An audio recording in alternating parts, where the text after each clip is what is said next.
Ormas anarkistis. Ada yang aneh dalam kehidupan berbangsa di Republik ini. Kita punya negara, tapi keberadaannya hampir tidak dirasakan warga. Negara absen justru ketika rakyat membutuhkan perlindungan. Negara seolah hanya hadir saat warga mengurus identitas kewarganegaraan seperti KTP, paspor, atau mengurus rupa-rupa perizinan. Lebih parah lagi, negara seolah membiarkan tindakan sekelompok orang yang berkomplot melakukan kekerasan. Bahkan dengan payung organisasi kemasyarakatan ormas, kelompok itu mendapatkan tiket untuk meneror, merusak, melukai, bahkan membunuh warga yang berbeda pandangan. Negara yang memiliki monopoli kekerasan tidak menggunakan haknya itu untuk menegakkan hukum, malah menjadi penonton kebrutalan. Berkali-kali ormas anarkistis atau minimal anasir-anasirnya menjadi hakim jalanan tanpa ada tindakan tegas. Itulah mengapa mereka menerjemahkan pesan itu secara gamblang bahwa apabila kekerasan dilakukan secara kolektif dan membawa atribut agama, negara pasti tidak akan menindak, apalagi menghukum. Karena itu, tidak mengherankan jika tindak kekerasan atas nama agama masih sangat tinggi. Data Setara Institut menunjukkan sepanjang 2009-2010 terjadi 286 tindak kekerasan. Sebanyak 103 kekerasan atas nama agama itu dilakukan oleh elemen negara dan 183 kekerasan oleh non-negara, termasuk ormas anarkistis.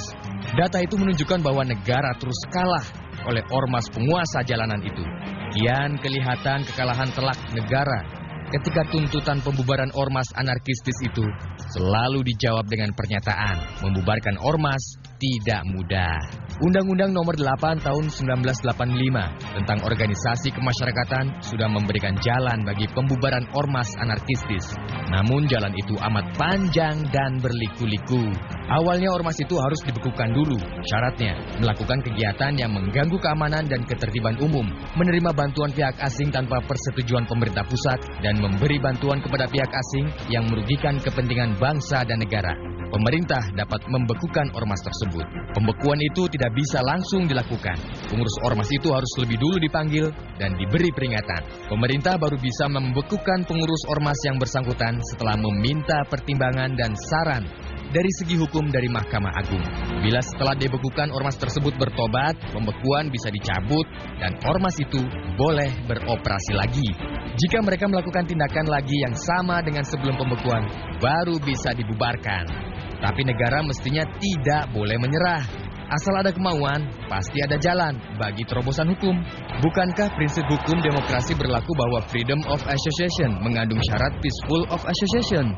Presiden Susilo Bambang Yudhoyono telah memerintahkan ormas anarkistis dibubarkan. Itu perintah yang mesti dibaca agar penegak hukum mencari terobosan hukum sehingga pembubaran yang sah dan legal segera dapat dilakukan. Sekali lagi, itu perintah presiden. Dan jangan menjadikan kepala pemerintahan bahan olok-olok sebagai pemimpin yang banyak melahirkan instruksi tanpa ada yang bisa dieksekusi. Bila Kapolri dan Jaksa Agung tidak sanggup melaksanakannya, mengapa tidak meletakkan jabatan?